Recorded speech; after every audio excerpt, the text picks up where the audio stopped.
PTI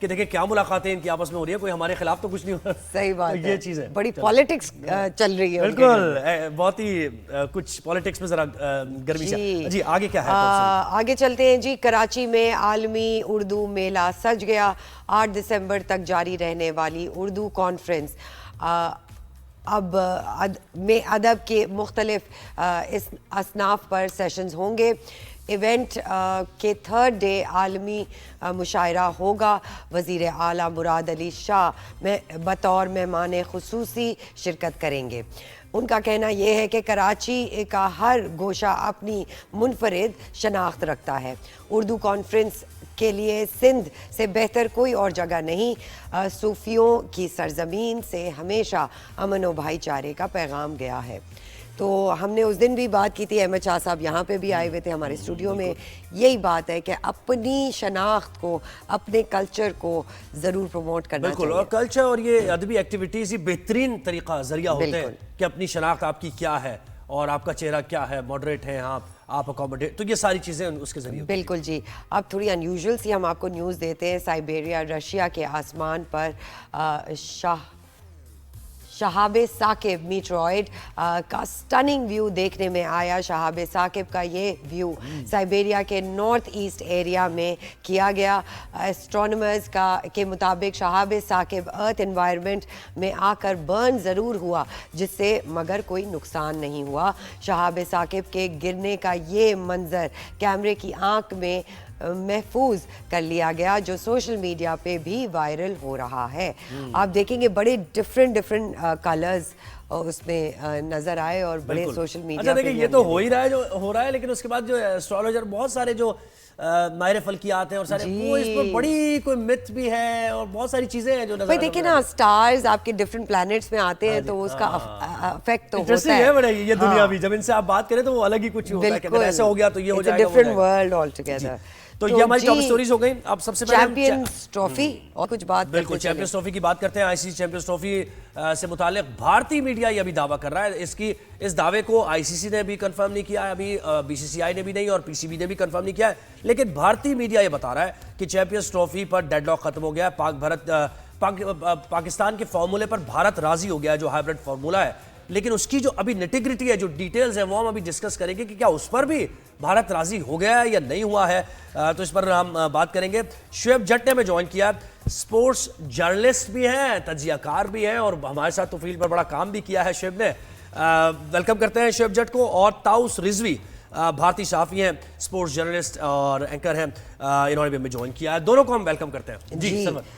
جی سب سے پہلے تو ہم سوال کریں گے, چیمپئنز ٹرافی کا ڈیڈ لاک ختم ہو گیا ہے, یہ پاکستان کو نہیں پتا لیکن بھارت میں یہ نیوز آ رہی ہے, تو تاؤس کیا کہیں گے آپ کہ اس میں کتنی سچائی ہے؟ کیا اس میں واقعی کامیابی ہے پی سی بی کی؟ پی سی بی کی تو نہیں مگر بھارت کی تو ڈیفینیٹلی کامیابی ہے. پی سی بی ایکسپیکٹ کر رہا تھا وہ ٹائم اب پاکستان کی یار شاید چیمپئنس ٹرافی ہو جائے, ہوگی but I don't know why. Like over the time آپ نے دیکھا ہے ہائیبرڈ ماڈل ایشیا کپ میں کیا گیا تھا, and then suddenly you expect champions trophy to be played in Pakistan. یہاں پر دیکھیے اب آبویس آئے گی, یہاں سے نیوز آئے گی کہ ہمارے جے شاہ آ گئے ہیں یہاں پر جو فارمر بی سی سی آئی سیکرٹری رہے ہیں, اینڈ جب وہاں پر آ گئے ہیں ایک فائنلی ان کے پہلے دن ہی کل میٹنگ جو ہوئی آئی سی سی میں, ڈیڈ لاک یہاں پر باہر آ گیا, نیوز خبر آ گئی کہ بھائی چیمپئنز ٹرافی ہائیبرڈ ماڈل کے ساتھ جائے گا, and that how it should be. I believe that is how it should be over the years. اچھا تاؤس, یہ آپ کنفرم کر سکتے ہیں جی, یہ آپ کنفرم کر سکتے ہیں کہ یہ جو پاکستان نے جو ماڈل دیا تھا 3 سال بعد کہ پاکستان بھی جائے گا تو ہائیبرڈ ہی کھیلے گا, تو وہاں جو فائنل اور سیمی فائنل بھی اگر پاکستان وہاں پہنچ جاتا ہے تو اس پر بھی اگریمنٹ ہو گیا ہے کہ وہ بھی پھر نیوٹرل وینیو پر ہوں گے؟ دیکھیے نیوٹرل وینیو پر تو ہونا ہی ہے, اگریمنٹ ہو یا نہیں. دیکھیے فی الحال خبریں جو ہے یہاں پر ہمارے انڈیا میں پتہ چل گیا ہے کہ بھائی ہائیبرڈ ماڈل کے لیے پاکستان اگری ہو گیا, مگر فائنل یا سیمی فائنل کی بات آئے تو آپ کے پاس اور کوئی چارہ نہیں, کیونکہ دیکھیے بھارت تو آنے نہیں والا ہے, بھارت تو آئے گا بھی نہیں, تو مشکل رہے گا. تو the only solution right now what ever the tournament hybrid model اب اڈاپٹ کرنا پڑے گا اگر پاکستان ہوسٹ کر رہا ہے فی الحال. تو آئی ڈونٹ بلیو